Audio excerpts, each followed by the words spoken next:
2002년도 37회 공인행사 1차 시험 풀어보겠습니다. 1번 가장 타당하지 않은 설명. 보기 1번 가격차별하는 독점기업의 경우 차별 유형에 관계없이 이윤극대 생산량은 가격을 차별할 수 없는 독점기업의 생산량보다 적지 않다. 그렇죠? 가격 차별할 수 있다는 것은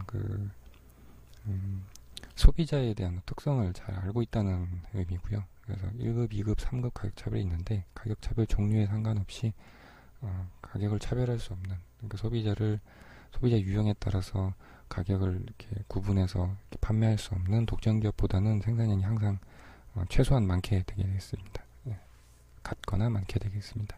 2번 시장의 수요가 평균 비용이 감소하는 구간에 위치한다면 해당 산업은 자연독점이다. 그래서 규모가 클수록 평균 비용이 더 작아지기 때문에 다른 기업보다 먼저 선점해서 규모를 크게 해서 시장에 진입할 경우에는 독점기업으로 성장할 수 있게 되겠죠. 3번 하버거의 삼각형 또는 자동손실은 독점시장의 비효율상 나타낸다. 네, 맞는 얘기가 되겠습니다. 4번 수요의 가격 탄력성이 비탄력적인 상품의 경우 가격이 상승하면 해당 기업의 이윤은 증가한다. 이윤이 증가하는 게 아니라 총 수입이 증가하게 되겠습니다. 비탄력적인 경우에는 가격이 상승해도 그 상승폭만큼은 수요가 적게 감소하기 때문에 가격과 수요량이 곱한 그 총 수입은 오히려 증가한 방향으로 나오겠습니다. 5번 주요 투입 요소의 장악, 규모의 경제, 특허권 등은 독점 발생의 원인이다. 자, 이런 요인들이 어떤 다른 기업들, 경쟁 기업들에게는 진입 장벽으로 작용하는 부분이기 때문에 독점 발생의 원인으로 이렇게 작용하게 되겠습니다. 그래서 답은 4번이 되겠습니다. 2번 보겠습니다. 개방경제의 국민소득 항등식에서 정부의 재정적자를 충당하는 방법을 바르게 나열한 것은. 일단은 국민소득 항등식을 한번 써보면 수요 쪽을 보면은 수요는 소비 플러스 투자 플러스 정부 지출 플러스 수출 마이너스 수입, 그 다음에 공급 측은 소비 플러스 저축 플러스 조세가 되겠습니다. 두 식을 같게 놓고 정리를 해보면 I 마이너스 S는 플러스 G 마이너스 T 플러스 X 마이너스 M, 이것이 0이 되겠고요. 자, 지금 우리는 정부의 재정적자를 충당하는 방법 인데, 지금 이 G 마이너스 T가 정부의 재정적자를 나타내죠. 정부 지출이 정부의 세금보다 더 많을 경우에 정부의 재정적자라고 하는데, 즉 이것이 0보다 큰 경우에 지금 이 전체 식을 0으로 만들면 어떻게 되느냐. 0보다 크다는 얘기는 얘를 0보다 작게 똑같이 만들어주거나 얘를 0보다 작게 만들어주는 거가 되겠죠. 그래서 첫 번째 투자를 감소시키거나 민간 투자를, 그 다음에 민간 저축을 증가시키거나 그러면 이게 0보다 작게 되겠죠. 아니면 순수출을 0보다 작게 만들어야 되는데, 여러분들이 국제수지가 경상수지 더하기 자본수지인데, 균형에서는 이 합이 이제 0이 되는데, 지금 경상수지를 0보다 작게 만들어준다, 이렇게 해야 되니까 자본수지를 0보다 크게 만들어줘야 되겠죠. 그래서 해외에서 자본이 들어오면 경상수지가 0보다 작을 때 자본수지를 0보다 크게 만들어서 국제수지를 균형으로 만들어주겠죠. 그래서 이런 조건들이 있는 것을 찾아보겠습니다. 일단 민간 저축은 증가해야 되겠고요. 민간 투자는 감소해야 되겠습니다. 감소. 벌써 답이 나왔네요. 1번이 되겠네요. 그 다음에 해외 자본 차입. 그쵸? 차입이 늘어났다는 얘기는 자본수지가 0보다 크게 되는 거니까. 그래서 답은 1번 되겠습니다. 3번. 루카스 공급 함수를 가장 잘 나타내고 있는 것은 묻고 있네요. 루카스 공급 곡선을 먼저 식을 써보면, Y는 잠재 생산력 yn 플러스 개수 알파 물가 마이너스 물가의 예상 물가 단 알파는 0보다 큰 계수. 자, 이렇게 써놓고 보기를 보겠습니다. 생산자가 시장 수요보다 많게 생산한다. 생산자가 시장 수요보다 적게 생산한다. 일단 이 루카스 공급 함수는 생산자의 가격 착각을 이용해서 한다는 얘기니까 이쪽 이 물가에 대한 어떤 예측, 물가가 이제 변동을 했을 때, 물가가 뭐 오르거나 내가 변동을 했을 때 이 예상 물가, 생산자들의 예상 물가 가격 착각이 어떻게 일어나는지에 따라서 실제 산출량이 잠재 산출량보다 이제 증가하거나 감소하는 그런 것을 이제 설명하는 이제 공급 함수인데, 생산자가 시장 수요보다 많게 적게 생산한다. 요거는 수요 얘기를 하고 있는 거니까 배제가 되겠고요. 3번, 4번 보면은 생산자가 낮은 물가에 생산량을 늘리냐 줄이냐. 자, 생산량가 낮은 물가. 지금 이 예상보다 물가가 이제 낮아진 경우에는 지금 이 부분이 0보다 작게 되겠죠. 그 얘기는 뭐냐면 이 Y가 이 잠재 생산량보다 작아지게 된다는 겁니다. 그래서 생산자가 낮은 물가에는 생산량을 줄인다 라고 되어 있는 요 4번이 맞게 되겠죠. 자, 5번 생산자가 수요 물가 변에 반응하지 않는다. 요거는 틀린 보기가 되겠습니다. 4번 문제 효용 극대화에 대한 문제입니다. 효용 함수가 일단 주어져 있고요. xj 가격, yj 가격, 그 다음에 소득 100원이 주어져 있습니다. 그러면 일단 한계대체율 xy를 구하면 x의 한계 효용 나누기 y의 한계 효용이 되겠죠. x의 한계 효용은 효용함수를 x 대 미분해서 3이 되겠고요. y 한계 효용은 y 대 미분함 1. 그 한계대체율은 3이 되겠습니다. 그 다음에 시장에서 정해지는 가격 비율 px, py는 1 나누기 3 이렇게 되겠죠.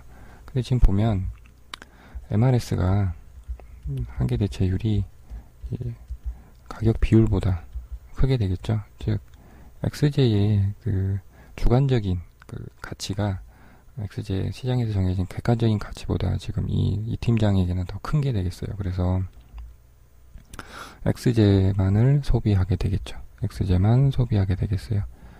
근데 소득이 100원이죠. 100원이니까 가격이 1원이고 그럼 XJ 수량은 역시 XJ는 100개가 되겠네요.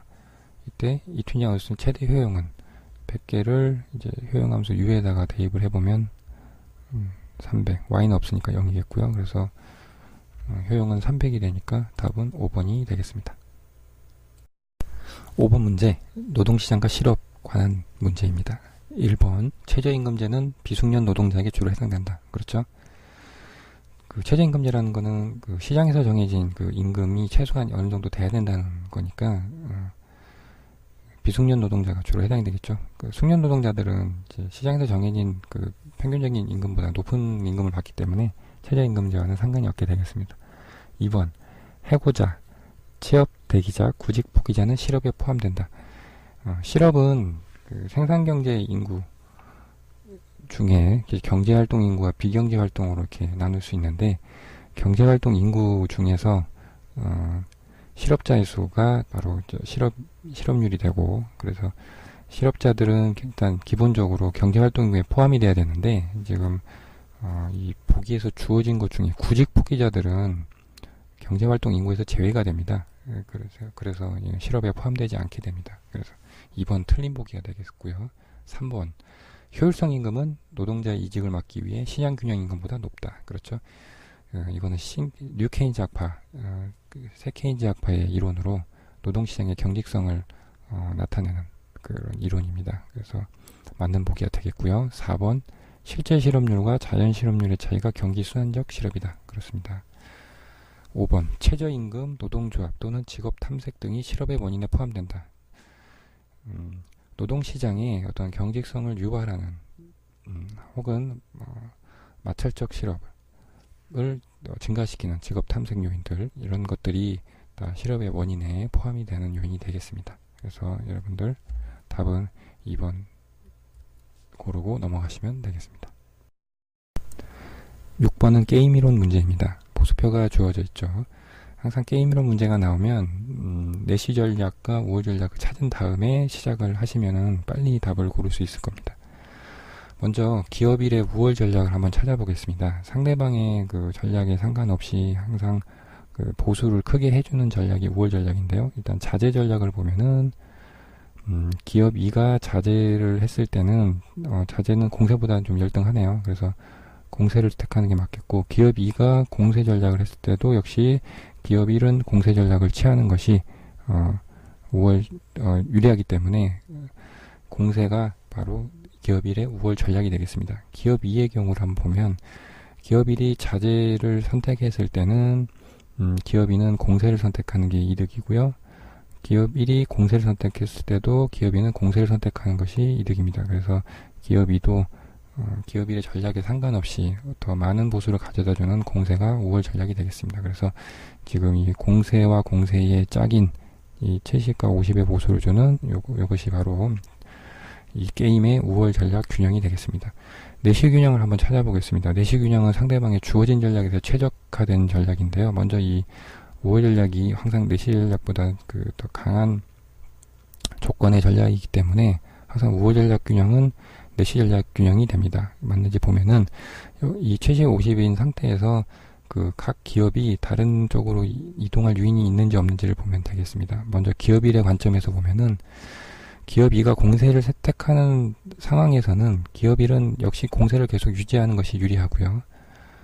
그 다음에 기업 1이 공세를 택하고 있는 상황에서는 기업 2도 계속 공세를 유지하는 것이 더 유리합니다. 그래서 이 70과 50의 짝은 이 게임의 우월 전략 균형이나 내시 균형이 되겠습니다.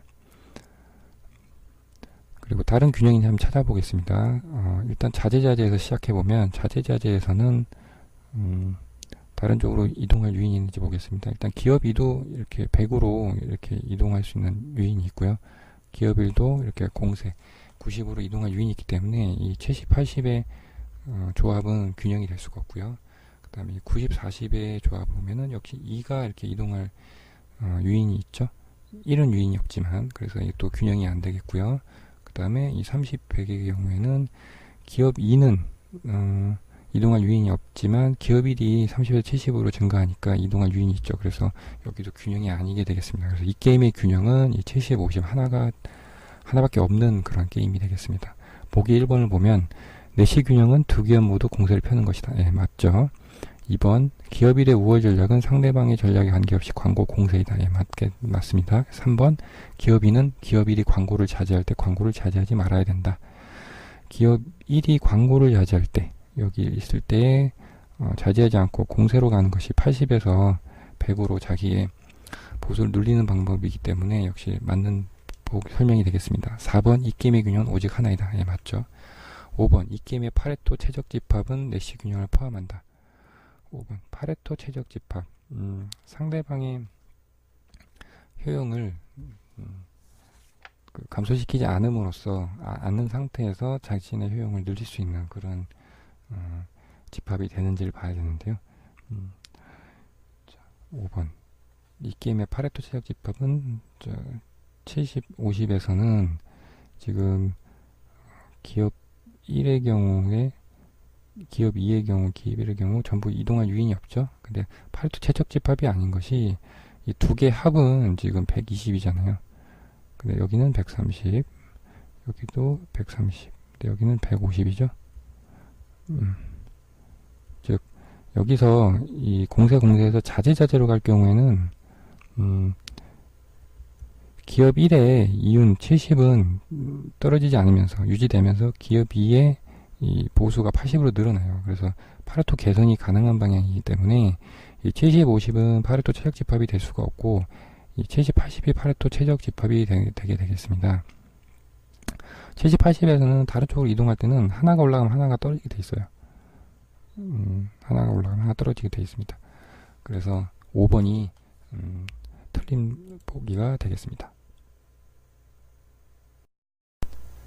7번 문제 이자율 평가 이론에 대한 문제입니다. 자, 한국, 미국 시장 금리가 연 8%와 연 4%이고 현물환율이 1달러당 1,200원이라고 하자. 이자율 평가 이론이라면 3개월 후 미래물 환율은, 자, 이 문제는 함정이 있는데요. 자, 이자율은 연 이자율을 줬지만 지금 3개월 후에 현물환율을 3개월물에 대한 그 이야기를 풀고 있죠. 묻고 있죠.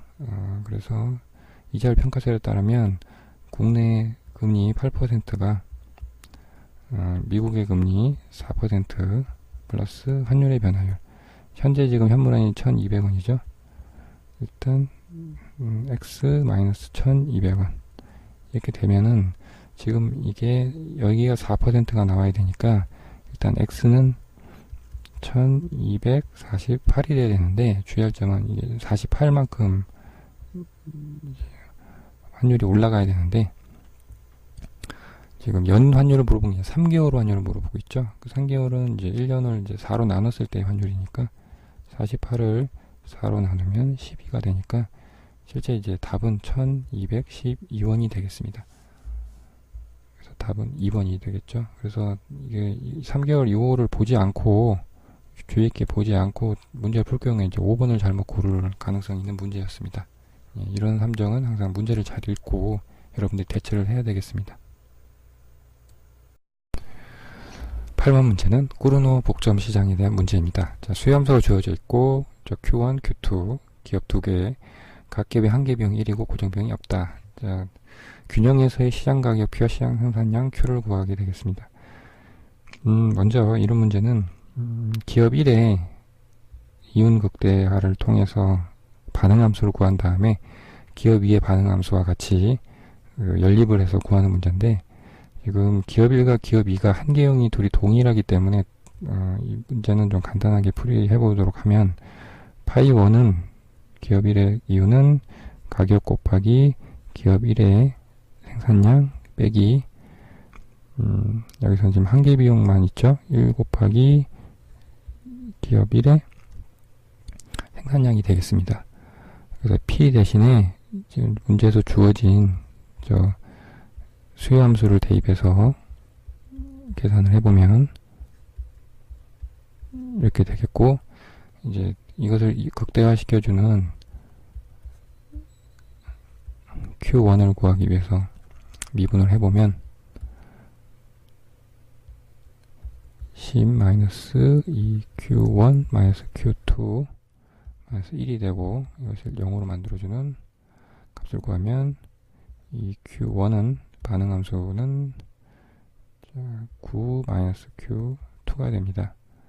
그런데 지금 이 복점 시장에 두 기업이 동일한 비용 구조를 가지고 있기 때문에 생산량도 같게 되겠죠. 그래서 Q1과 Q2를 같다고 놓으면은 Q1은 Q-Q1이 되고 따라서 Q1은 3이 됩니다.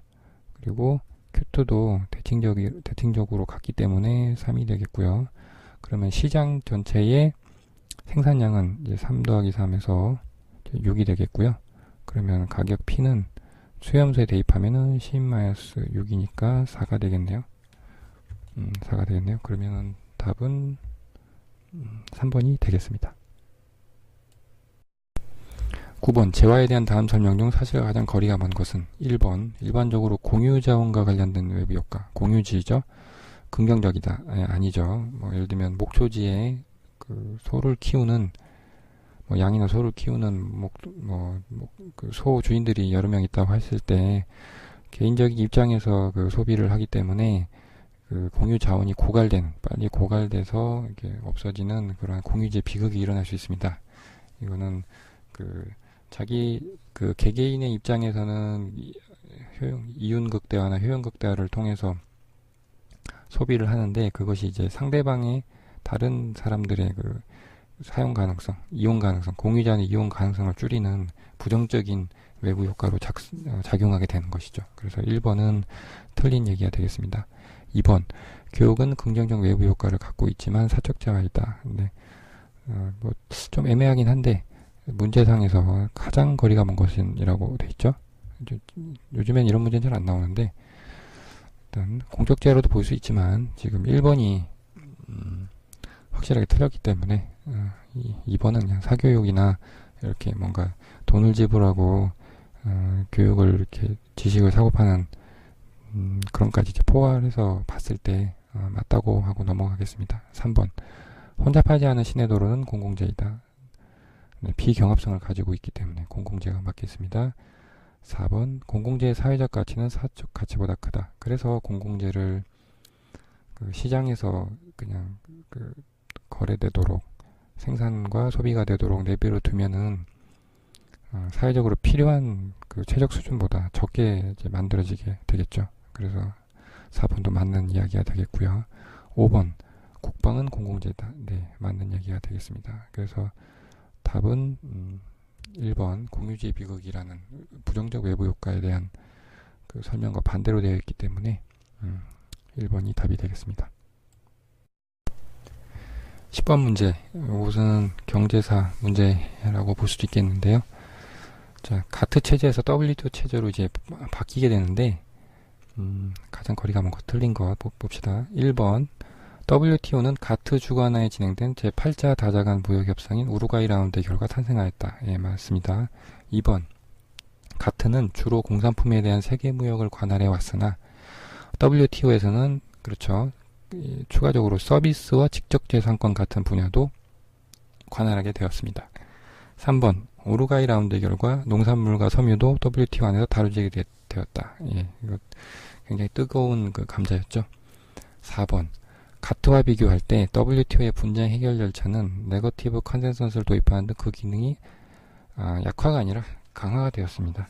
그래서 가트 체제에서는 이제 쌍무협상 형식으로 이제 분쟁이 이제 해결되었다면은 실제 WTO에서는 분쟁 기구가 공식적으로 생겨서 그걸 통해서 이제 해결하게 되기 때문에 기능이 강화가 되었습니다. 5번 2002년 3월부터 시작되는 도하개발 의제는 WTO 주관하에 이루어지는 첫 번째 다자간 무역협상이다. 예, 맞는 얘기가 되겠습니다. 그래서 답은 4번이 되겠습니다.